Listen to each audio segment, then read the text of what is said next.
vous qui allez rater l'enlèvement à cause de vos doutes, de vos incrédulités, de vos endurcissements, de vos sagesses, de vos connaissances, de vos formations pastorales ou d'autres formations soi-disant chrétiennes, à cause de votre méchanceté, de votre rébellion, de votre hypocrisie, du suivisme des hommes, de la célébrité, de la gloire, de l'honneur, du respect des hommes, de l'orgueil, de l'arrogance, etc. Le Seigneur Jésus-Christ a décidé aujourd'hui de nous exposer, de nous révéler l'Antichrist, celui-là qui vous torturera sauvagement, et vous fera tout ce qu'il voudra pour que vous reniez le Seigneur Jésus-Christ à la grande tribulation.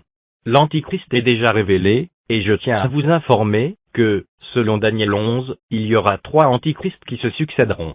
Et c'est le dernier, le 3e, qui s'emparera du pouvoir, par un coup d'État, au nom de la paix. Veuillez suivre l'enseignement révélé par le Seigneur Jésus-Christ sur la destruction des États-Unis d'Amérique pour bien comprendre. Le 3 octobre 2021. Chers élus de Dieu, j'ai l'honneur de venir partager avec vous cette révélation apocalyptique que le Seigneur Jésus-Christ m'a accordée pour informer et pour avertir les âmes.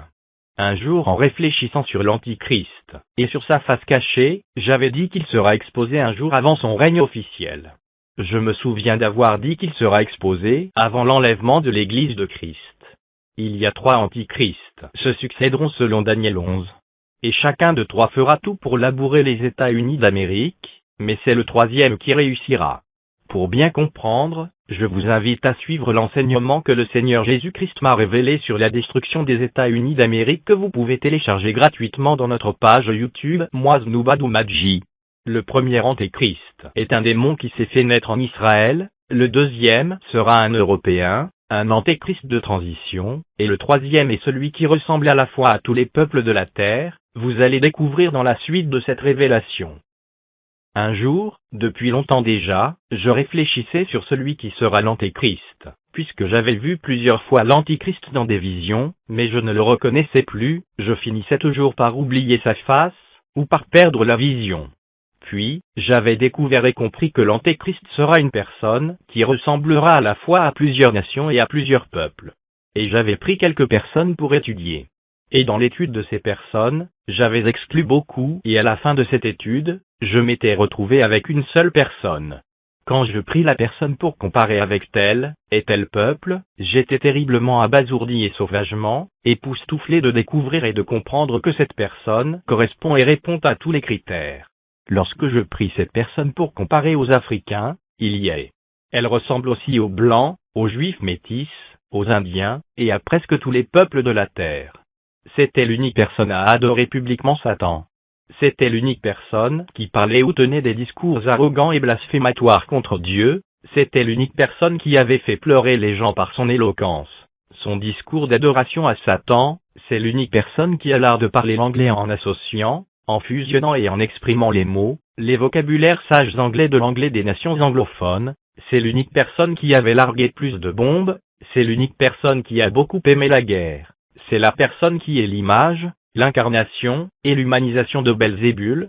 C'est l'unique personne qui change son apparence à tout moment, et selon les circonstances à cause de sa face qui ressemble à la fois au peuple des nations du monde. C'est la personne la mieux et la plus protégée au monde lors de son règne. C'est l'unique personne qui, par son apparence, a séduit les peuples et les nations pour l'ordre mondial. C'était la toute première personne à officialiser l'homosexualité et à la répandre partout dans le monde. C'était l'unique personne qui se montrait à la fois ami et ennemi d'Israël, en qualifiant les Juifs des démons et des diables à exterminer. C'était le tout premier président qui, lors de son intronisation, avait demandé à chaque dirigeant religieux de prononcer une prière pour officialiser l'écuménisme partout dans le monde, car son modèle fut imité et adopté immédiatement par beaucoup de chefs d'État. C'est l'unique personne dirigeante des États-Unis mariée à un transsexuel pour se présenter homosexuel et anti-mariage selon Daniel 11. C'est lui l'unique président à se présenter assis sur un trône de fer qui signifie aussi assis sur le trône fait des ossements humains. C'est lui l'unique président à se présenter et à se faire filmer avec beaucoup et d'énormes connaissances sapins qui symbolisent son haut niveau spirituel.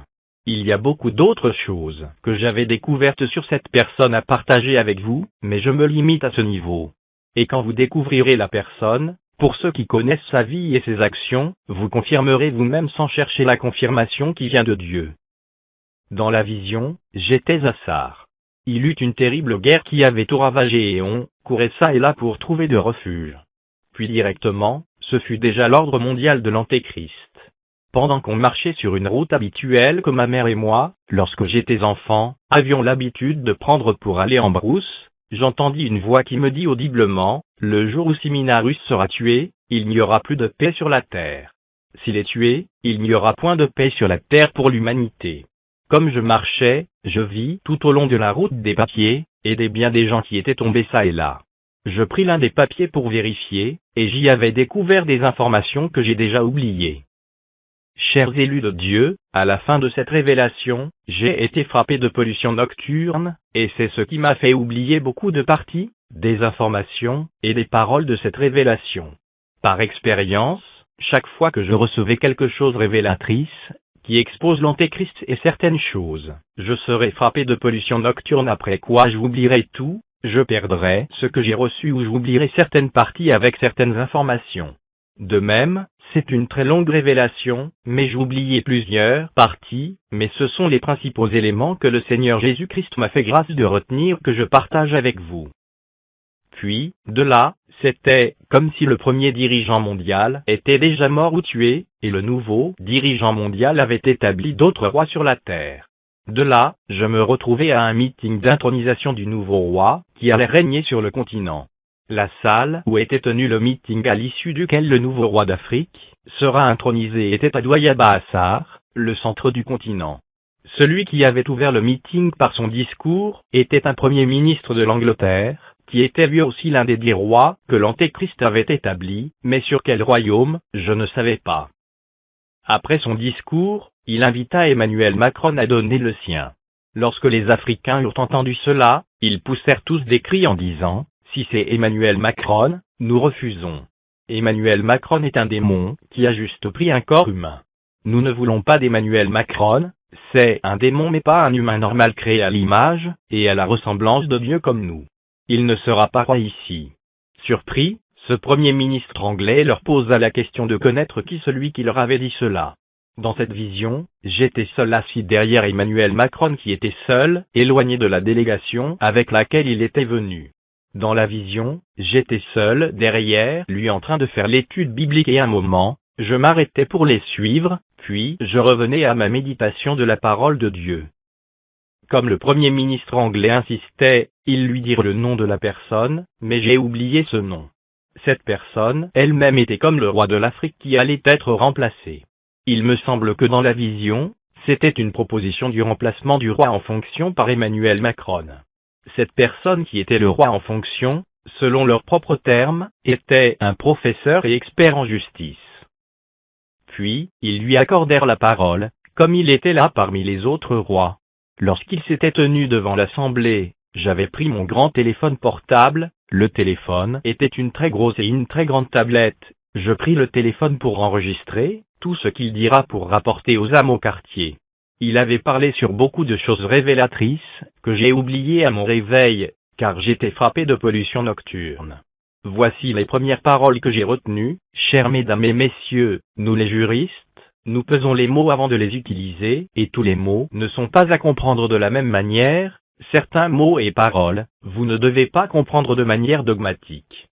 Si Emmanuel Macron est un démon en forme humaine, en droit, ça n'existe pas. En droit, le mot ou le terme démon en forme humaine n'existe pas, mais ça existe en coulis, par exemple, chez les citoyens lambda.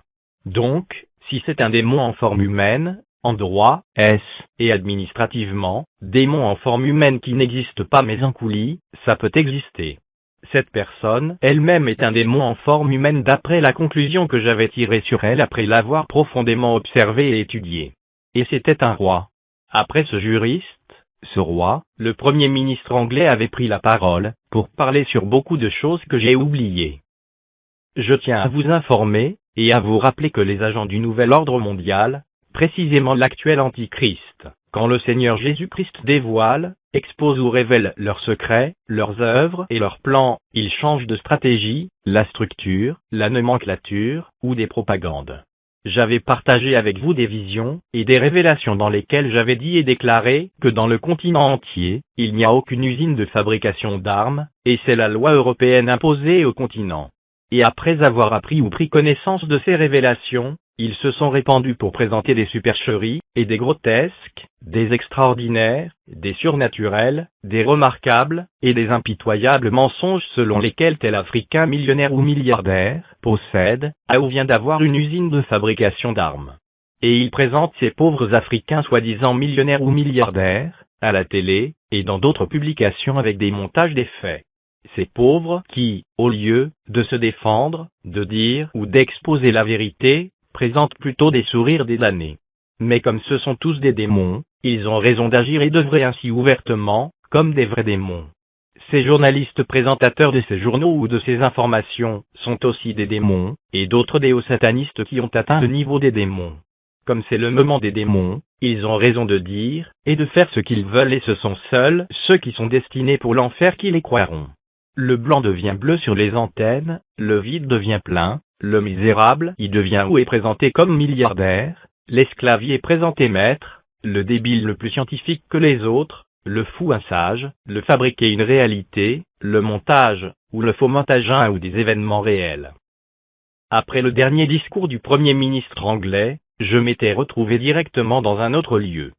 Ce lieu était un lieu d'enfance, en face de la concession d'un papa polygame du nom de Ngaro, et qui était déjà décidé en 2013 ou 2014 avant mon départ pour les études supérieures.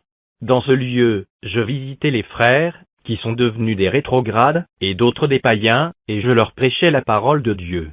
Je les invitais à donner leur vie au Seigneur Jésus-Christ, mais ils ne me croyaient pas, et d'autres ne voulurent pas du tout. Puis, tout d'un coup, je vis dans une vision, dans celle que je partage avec vous, un coup d'État dans le gouvernement mondial. Et il y avait des terribles destructions après une guerre qui s'en était suivie. Dans cette vision, j'avais entendu que c'était un coup d'État ouvert. La personne qui me donna ces informations me dit encore que le nouveau président de l'ordre mondial a brandi la paix pour s'accaparer du pouvoir. Juste après cette information, j'avais perdu cette vision dans celle que je partage avec vous. Puis, je vis un train noir qui avait déraillé et était tombé en ruine terrifiante. Puis, je vis un bateau, mais un bateau complètement noir, d'où je ne vis monter que des épaisses fumées comme des nuées qui s'élevaient de la terre. Mais avant cela, j'avais entendu une personne me dire ceci: celui qui s'était emparé du pouvoir au nom de la paix était tué. Et après sa mort, il était en abîme et de l'abîme, il est déjà remonté. S'il te plaît, crie et dis, malheur aux habitants de la terre, et à la terre elle-même. Car le diable n'a plus du tout de temps maintenant. Son temps est déjà fini. C'est ce que tu diras à l'humanité. Je fus un peu surpris et terrifié par ces paroles. Pendant que je réfléchissais sur cela, j'entendis une autre voix qui me parlait comme le grondement de tonnerre. Cette voix venait du ciel et me demanda: as-tu déjà compris le mystère? Comme je ne comprenais pas, je répondis non. La voix me parla et me dit: l'Antichrist, au nom de la paix, s'emparera du pouvoir. Il brandira la paix pour s'emparer du pouvoir. Et après avoir pris possession du pouvoir, il sera tué. C'est ça les ténèbres qui ont couvert son trône. Après sa mort, il ira en enfer, puis il remontera pour semer la terreur, le désastre et le désordre sur la terre. Il se proclamera lui-même Dieu, Sauveur et le Messie du monde entier, et il imposera à l'humanité tout entière de l'adorer. Ordonne à Israël de quitter le nouvel ordre mondial, car c'est pour sa propre destruction, pour sa propre dévastation, et pour sa ruine qu'il travaille ardemment et hardiment aujourd'hui, pour l'ordre mondial. Ordonne-lui de quitter la religion mondiale, avant qu'il ne soit surpris et déçu. Ordonne-lui de rompre toutes les alliances qu'il a signées avec les nations, et leurs dieux, sinon il sera condamné à la dévastation, et aussi à l'extermination s'il refuse de se repentir. Après ces paroles, je pensais sur comment faire pour avertir au plus tôt Israël. C'était pendant que je réfléchissais sur les moyens et les voies par lesquelles j'avertirais Israël, que j'entendis une autre voix différente aux autres qui m'avaient parlé. Cette voix venait aussi du ciel et me demanda: as-tu déjà compris le mystère? Je répondis: oui. Puis elle me parla encore et me dit: connais-tu cette bête dont il est question? Cette bête qui sera tuée, et qui remontera de l'abîme pour détruire les hommes et la terre. Comme il savait déjà que j'allais répondre non, il me dit: c'est Barack Obama qui est cette bête, qui, en brandissant la paix à l'humanité, s'emparera du pouvoir sans être reconnu officiellement. C'est lui cette bête qui sera tuée, et qui remontera de l'abîme pour faire ce qu'il veut. Il se proclamera lui-même Dieu et exigera, puis imposera à l'humanité de l'adorer. C'est la cause de la grande tribulation, de la dévastation, et de la destruction des États, des peuples, des régions, et des nations qui ne l'adoreront pas par des guerres, par des catastrophes, par des désastres, et des cataclysmes. Il n'aura ni pitié ni compassion pour les humains. C'est lui qui est le roi méprisé qui s'emparera du pouvoir au nom de la paix. Ordonne à Israël de se repentir avant qu'il ne soit trop tard pour lui. Juste après ces dernières paroles, je me suis réveillé en sursautant. Cette vision est une confirmation que Dieu m'a donnée sur les études particulières que j'avais faites sur Barack Obama. Ce séminarus, à mon réveil, j'avais compris aussi qu'il ne se référait rien qu'au capitaine Samani ou Samanli. Veuillez me pardonner pour l'orthographe. Barack Obama est un démon qui a pris un corps stratégique pour réussir l'ordre mondial. Son vrai nom est Barack Hussein Obama, un nom purement islamique, musulman. Alors, la question à se poser, n'est-il pas aussi le calife qu'attendent tous les musulmans? N'est-il pas celui qui réunira tous les pays islamiques comme le Coran le dit? N'est-il pas une personne de guerre que la Bible a annoncée? Barack Hussein Obama est bel et bien le calife qu'attendent les musulmans. C'est lui seul qui réunira parfaitement le monde islamique ou coranique dans l'ordre mondial. Il est bel et bien l'homme de guerre annoncé dans Daniel chapitre 8 et 11. Son nom Hussein est une empreinte du nom de Saddam Hussein. C'est pour nous dire aussi que Saddam est un démon qui avait reçu la même mission que lui avant de se faire naître sur la terre. Or, Saddam est un nom en hébreu qui signifie le destructeur en français. Par son nom Hussein, il nous montre qu'il est aussi un terrible destructeur caché. Et le nom destructeur, l'un des noms de l'Antéchrist, la bête qui monte de l'abîme, ou l'ange de l'abîme appelé Abaddon et Apollyon. Vous pouvez lire Apocalypse 9, 11 pour découvrir. Si vous prenez son nom Barack Hussein Obama, pour réarranger de manière normale, vous allez trouver chacun de son nom avec 6 lettres chacun, et cela donne exactement 666. C'est pour éviter son exposition avant le temps, et le scandale à l'ordre mondial que son nom fut subtilement donné. Que celui qui a de la sagesse calcule le nombre de son nom. Ce n'est pas pour rien que Barack Hussein Obama détruira et dévastera les États-Unis d'Amérique pendant son règne antichristique. À travers son nom Hussein, il se fait lui aussi juif, israélien, ou le nazaréen infernal de l'humanité.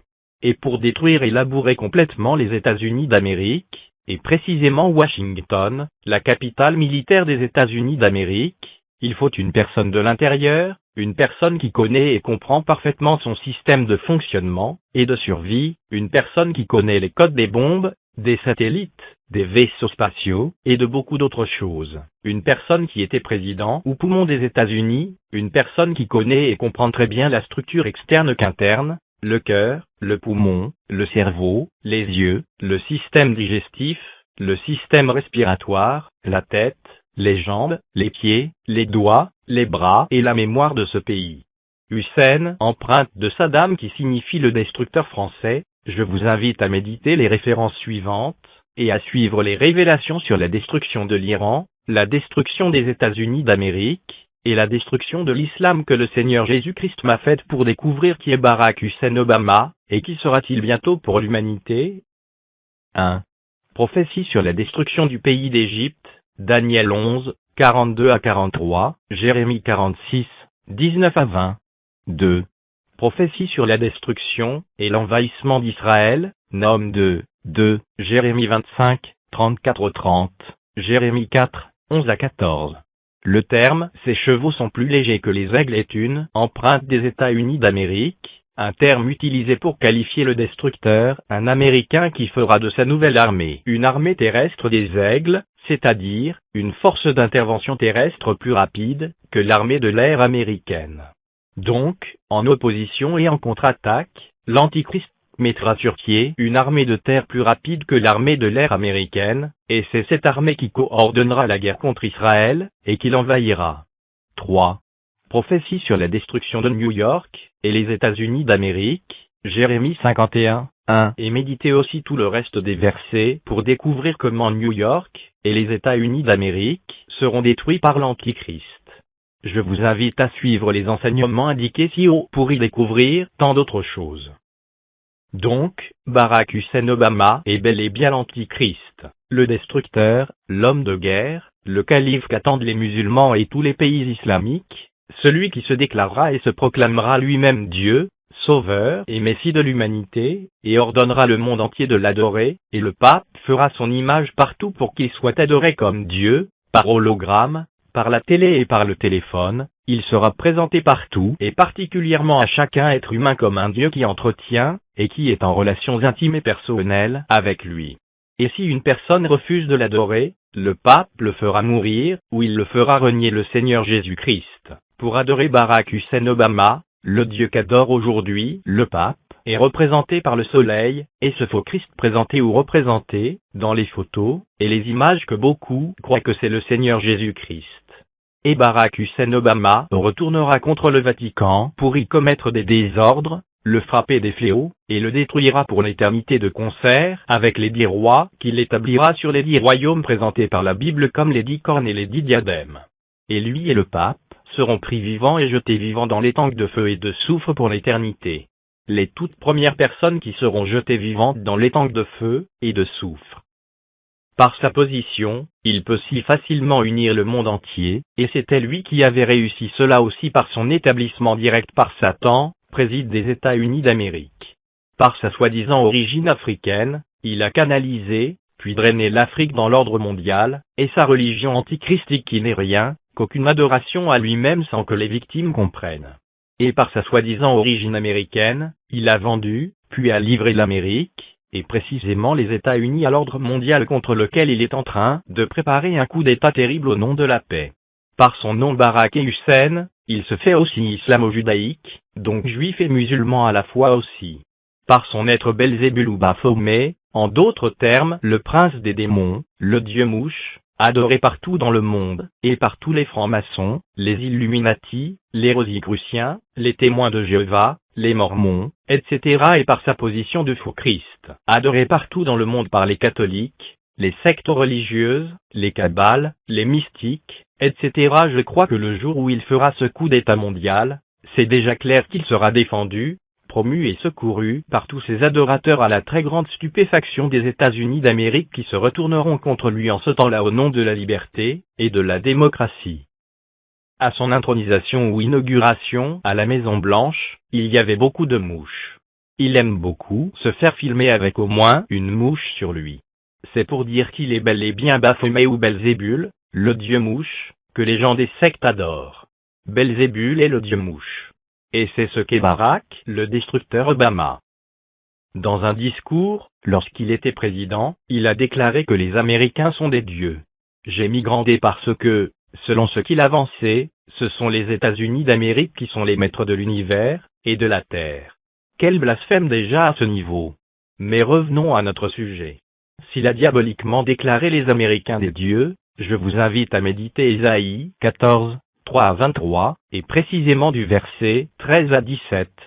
Qu'est-ce que vous y avez découvert et compris? Si vous n'avez rien compris, méditez de nouveau 3 à 7 fois pour bien comprendre. Par cette déclaration, il accomplit déjà ce que Dieu avait annoncé sur Satan, sur lui et sur le faux prophète qui forment la Trinité diabolique. Donc, par cette déclaration, il présente son trône, ou son règne au-dessus du trône de Dieu. C'est une déclaration purement antichristique. Barack, 6 lettres, c'est sa nature luciférienne humaine cachée, et qui symbolise aussi 666. Le vaccin de l'ordre mondial aujourd'hui. Hussein, 7 lettres, ou le destructeur, c'est sa nature de guerrier, de l'homme de guerre de Satan, ou l'homme du président, film prototype de l'antichrist défenseur, promoteur et fidèle à son président, qui est Satan pendant les 7 ans de son règne libre. Et Obama, 5 lettres, évoque sa nature cachée de rassembleur des nations contre Israël pour le jour du jugement de Dieu, le 6 jours à la fin duquel le 7e jour qui est le repos. Le chiffre 5, ou les 5 lettres de son nom, le jour qui a précédé la création de l'homme. Le chiffre 6 symbolise l'homme ou gouvernement humain, mais dans son contexte apocalyptique, ça symbolisant et représente plutôt le jugement de l'homme par Dieu avant le repos éternel qui est le 7e jour. Donc, les 5 lettres de son nom signifient et symbolisent que c'est lui qui rassemblera les nations contre Israël, 5e jour, pour que Dieu entre en jugement avec eux, le 6e jour. avant le repos éternel de l'humanité, le 7e jour. De plus, si vous calculez Obama par les valeurs numériques, vous allez trouver 6. O égale 15, B égale 2, A égale 1, M égale 13 et A égale 1. Donc, on a 15 plus 2 plus 1 plus 13 plus 1 égale 32. Dans 32, on a 3 et 2. Et 3 fois 2 égale 6. Cela est une preuve palpable et irréfutable encore qu'il est bel et bien le rassembleur des nations contre Israël, le 5e jour, pour le grand jour de l'Éternel Dieu, du Seigneur Jésus-Christ, le 6e jour avant le repos éternel qui est le 7e jour. C'est par cette éloquence dont il fait preuve aujourd'hui qu'il séduira des nations pour les rassembler pour le jugement de Dieu contre Israël, et contre eux-mêmes à la fin. Apocalypse 17, 17, Dieu a mis dans son cœur d'exécuter son dessein, de faire sa volonté. Et c'est ce qui va bientôt se passer. Il y a tant d'autres choses à révéler dessus, mais je me limite à ce niveau pour que les sages approfondissent d'autres critères et d'autres éléments superficiellement présentés. Car le sage connaît le temps et le jugement. Celui qui réfléchit aux choses trouve le bonheur. Proverbe 16, 20. Si Barack Hussein Obama est la bête, c'est exactement ce que j'avais compris lorsque je l'étudiais. L'Afrique est qualifiée de berceau de l'humanité, mais par quoi? Par des déclarations et des montages des crânes, et précisément celle de Toumaï, qui, selon eux, est le premier être humain fruit de l'évolution. Soulignez bien le mot évolution, car nous l'expliquerons dans la partie suivante. Donc, cette bête qui avait évolué en Afrique, pour devenir un être humain, puis, était partie en Asie, au Moyen-Orient et en Europe, etc. Cette bête Toumaï présentée ou Antichrist subtilement présentée ayant son origine de l'Afrique, est bel et bien Barack Hussein Obama qui a pour père, un cognant qui ne serait rien qu'un démon en forme humaine aussi. Ces démons, en présentant le trône de Christ comme le départ de la vie humaine, c'est de l'origine aussi de l'Antéchrist qu'il parle, précisément de son origine noire, qui renvoie à l'Afrique entière. Et par cette déclaration, il nous informe déjà que c'est le trône de Christ qui sera la capitale, et la base militaire, de l'un des 10 royaumes de l'Antéchrist, du royaume qui sera établi officiellement en Afrique. Donc, Toumaï veut dire aussi Barack Hussein Obama. Vous êtes déjà informés et avertis. C'est à cause de Barack Hussein Obama, l'Antéchrist, que les Noirs sont qualifiés des démons, et des satans. Et c'est à cause de cela que les Noirs ne sont pas du tout considérés. Si c'est un blanc, une personne qui a la peau blanche, vite les gens l'ont déjà écouté et cru, mais si c'est un Noir, qui, selon eux, est un esclave, une personne qui ne connaît rien, un vaurien et une personne qui ne comprendra rien, personne ne va l'écouter, ni le croire ni le recevoir, et il sera qualifié et traité de tout, humilié, diffamé et dénigré. Aujourd'hui, les métis sont bien écoutés que les Noirs. Si la mission prophétique était confiée à un juif métis, blanc ou jaune, beaucoup se sont déjà repentis pour suivre le Seigneur Jésus-Christ. Je vous invite à méditer Daniel 11, 21 à 24 avant de répondre aux questions suivantes. 1. Pourquoi parmi tous les films de l'Antéchrist joués et publiés, c'est ce joué par les Nigérians et les Noirs, ou métis qui semblent les mieux réussis? Ces métis ou Noirs qui ont joué ces films n'avaient pas seulement assez de moyens pour présenter les actes profanes et blasphématoires de l'Antéchrist. 2. Pourquoi l'ange déclare que l'Antéchrist, la terreur, est un homme méprisé que les blancs humains normaux n'accepteront pas qu'il règne sur eux? Ces 2 questions sont au moins déjà suffisantes pour vous faire comprendre que l'Antéchrist est un métis. Et pour que l'Afrique soit enrôlée facilement dans l'ordre mondial de l'Antéchrist, il faut que le dirigeant le trompe et le séduit par son origine. Barack Hussein Obama remontera de son cachot, et vous le verrez de vos propres yeux, vous qui avez de doutes sur ce que le Seigneur m'a révélé que je partage avec vous. Si l'Antéchrist est un métis, c'est que le Seigneur Jésus-Christ est bel et bien un métis lorsqu'il s'était fait naître sur la terre pour sa mission sacerdotale. Car c'est qui était physiquement le Seigneur Jésus-Christ, que l'Antichrist imitera pour avoir des âmes pour l'enfer, et pour les tanks de feu avec lui. Ceci est encore une dernière confirmation infaillible et irréfutable que le Seigneur Jésus-Christ est bel et bien un métis, mais pas un blanc, ni un asiatique. Le terme évolution de l'homme est un terme qui renvoie à l'évolution de l'homme-démon, ou des démons en formes humaines. Il ne s'agit pas du vrai homme que vous connaissez, mais plutôt des démons en formes humaines, qui changeaient au fur et à mesure leur taille et leur forme pour ne pas être différents des humains normaux. Au temps d'Enoch et de Noé, ils étaient des géants. Après le déluge, ils se faisaient physiquement naître aussi et ils se naissaient des géants, ce qui créait une grande méfiance et avertissement entre les humains normaux et eux. À la sortie des enfants d'Israël, les espions envoyés par Moïse ont déclaré qu'ils ont vu les fils d'Anak, les géants, ou les démons en forme humaine. Il s'agit de ces entités. Il y a beaucoup des termes employés par les Hébreux pour ces démons, pour les qualifier des peuples, ou des gens qui n'ont pas d'âme. Il s'agit aussi de ces démons. Et on voit que dans l'Antiquité, les humains normaux se méfiaient, et ne vivaient pas avec eux parce qu'ils savaient déjà qui ils sont. Ces démons, ayant vu cela, et précisément l'ascension du Seigneur Jésus-Christ après quoi les humains se repentaient de plus en plus et se détournaient du mal, avaient procédé à la modification de leur taille, et de leur forme géant démons, pour les réduire jusqu'à celle normale des humains créés à l'image, et à la ressemblance de Dieu, pour les avoir en vivant sans soupçon avec eux. Et c'est par des révélations seules que vous pouvez les découvrir et les démasquer. Voilà les mystères révélés par le Seigneur Jésus-Christ à la fin des temps pour ouvrir les yeux des âmes, et pour les arracher et les sauver des pièges, et des filets qui leur sont tendus. Donc, c'est de ce processus de réduction de leur taille, et de leur forme des géants pour habiter, et pour vivre avec les humains sans problème et sans soupçon aucun qu'ils appellent l'évolution de l'homme, c'est l'évolution de leurs espèces démoniaques pour devenir des humains démons, pour que les vrais humains ne puissent pas les soupçonner, qu'ils dénomment l'évolution de l'homme. C'est aussi à cause de cela que le Seigneur Jésus-Christ nous a ordonné de chercher sa face pour qu'il nous révèle nos côtes, sinon vous allez vous marier à une race des géants réduits ou évolués, sans le savoir, et votre fin sera l'enfer parce qu'ils ne te feront point de cadeau. Car, dans l'Antiquité, les humains les connaissaient très bien, parce qu'ils avaient une taille et une forme très différentes de leur, et ils les connaissaient très bien, comme des gens trop violents, sauvagement méchants, désordonnés, maladroits, pervers, corrompus et déréglés. Et c'était à cause de cela que les humains normaux vivaient séparés d'eux, se méfiaient, et n'avaient qu'aucune relation avec eux. Et en conséquence, un homme ou une fille des humains normaux créés à l'image et à la ressemblance de Dieu, et qui n'est pas dans l'occultisme, n'osa prendre en mariage une personne de la race des géants. D'ailleurs, tout le monde avait peur de vivre avec eux et personne n'accepta une telle relation avec eux. Et vu leur taille et leur forme, les humains n'avaient aucune relation avec eux. Mais aujourd'hui, ils ont évolué, ils ont réduit leur taille et leur forme jusqu'à ce que certains d'entre eux deviennent des pygmées des forêts. Ils se sont réduits à la taille et à la forme normales humaines selon les milieux, et les humains normaux n'ont pas de soupçon sur eux, ils les voient leurs semblables alors que ce sont des démons. Et par ignorance, comme ils vivent avec eux, ils se marient avec ces entités sans le savoir, puisque leurs yeux n'étaient pas ouverts, eux aussi mettent ces entités au monde, et par ces relations, et ils se sont retrouvés en enfer après la mort. Ces hommes démons sont très beaux et d'autres, très belles, ils sont très voire trop satisfaisants parce que c'est ça leur domaine, le sexe, et comme ce sont des démons, donc ils peuvent faire ce qu'ils doivent ou peuvent faire pour vous satisfaire. Ce sont aussi des accrosexes.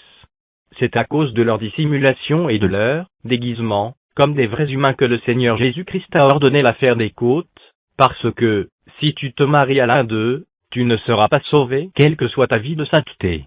Il ou elle déposera en toi au fur et à mesure ses semences, et comme tu es d'une chair avec il ou elle, tu feras tout, mais tu ne pourras rien du tout au moins que tu te sépares, tu divorces avec lui ou elle, puis, fais-toi l'autodélivrance, ou cherche la délivrance pour ton salut.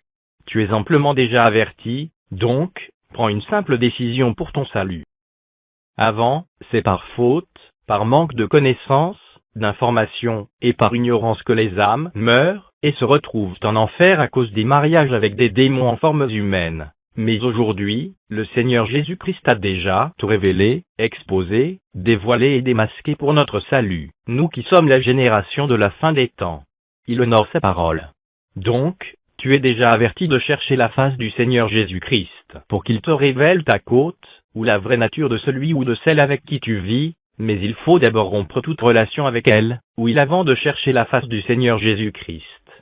Si tu t'es marié avec lui ou avec elle parce qu'il ou elle est belle, ou à cause de ses biens, de sa gentillesse, à cause de ses caractères, à cause de ses qualités, à cause de sa position sociale, peut-être, tu es déjà tombé dans un piège, toi mon frère, ou ma sœur qui suis ces révélations. Prends seulement une décision, et tu seras affranchi et sauvé. Si le Fils de l'homme nous affranchit, nous serons réellement libres. Vous connaîtrez la vérité, et la vérité vous affranchira. Et le Seigneur Jésus-Christ nous affranchit, en ce dernier temps, par des révélations, des visions, des avertissements, et des messages directs qu'il nous adresse. L'expression telle que « l'administration convient aux géants » ou « ce sont les personnes géantes qui sont des vrais administrateurs » sont purement démoniaques et sataniques, ça vient de ces entités. Je tiens à vous informer que l'activité principale et préférée de ces entités est le sexe. Malheur à toi si tu t'es marié à l'une d'elles. Et humiliation aux accros ou aux adorateurs du sexe, car ils fuiront ce foyer en larmes. Même si tu es un super accro sexe, et que tu te maries à l'une de ces entités, c'est toi qui fuiras ce foyer abasourdi. Donc, cherche la face du Seigneur Jésus-Christ pour ton salut. En te révélant ta côte, tu es 1000 fois déjà averti. Le but de cette révélation, ce n'est pas de qualifier, d'insulter, ou de traiter toute personne géante, que tu rencontreras ou verras de démons. Donc, ayez l'Esprit de Dieu en vous pour les reconnaître facilement. Je crois que tout est déjà clair et limpide, c'est sous la houlette du Saint-Esprit que j'ai pris mon temps, pour vous détailler et expliquer ces choses. Pour vous qui allez rater l'enlèvement à cause de vos doutes, de vos incrédulités, de vos endurcissements, de vos connaissances, de vos sagesses, de vos intelligences, et de vos savoirs, vous témoignerez que je vous ai dit la vérité, mais vous n'avez pas cru. Si une personne ne croit pas aujourd'hui, elle croira après en témoignant de sa propre bouche que le Seigneur Jésus-Christ avait déjà révélé ces choses pour l'avertir, mais c'est elle qui n'a pas cru. Deutéronome 29, 29 dit que les choses cachées sont pour l'Éternel notre Dieu, le Seigneur Jésus-Christ, tandis que les choses révélées sont pour nous, et pour nos enfants. Vous êtes déjà informés et avertis. Shalom. Fin de la révélation. Veuillez télécharger les visions, les révélations, et les enseignements que le Seigneur Jésus-Christ m'a accordés sur la fin des temps, et sur beaucoup d'autres choses qui vous vont aider à prendre une décision, pour devenir disciple du Seigneur Jésus-Christ. Contact téléphonique, plus 235 68 91 15 16.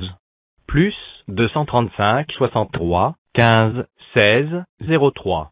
Plus 235 90 39 36 31. Email, noubadoumebonheur@gmail.com. Site internet, http://32christ.imonsite.com. YouTube, Moïse Noubadoumadji. Que la grâce, la paix, la compassion, la miséricorde, et la bénédiction de Dieu reposent abondamment sur chacun de ces vrais élus au nom de notre Seigneur et Sauveur Jésus-Christ. Amen. Le premier ministre du Seigneur Jésus-Christ, sa parole, et son épée vivante, son oint, son prophète, sa gloire, sa sagesse, le Père des nations, son roi, son Seigneur, le premier témoin du Seigneur Jésus-Christ, l'apôtre Noubadoumadji, Moïse la gloire de Dieu la vie éternelle, le vainqueur des vainqueurs.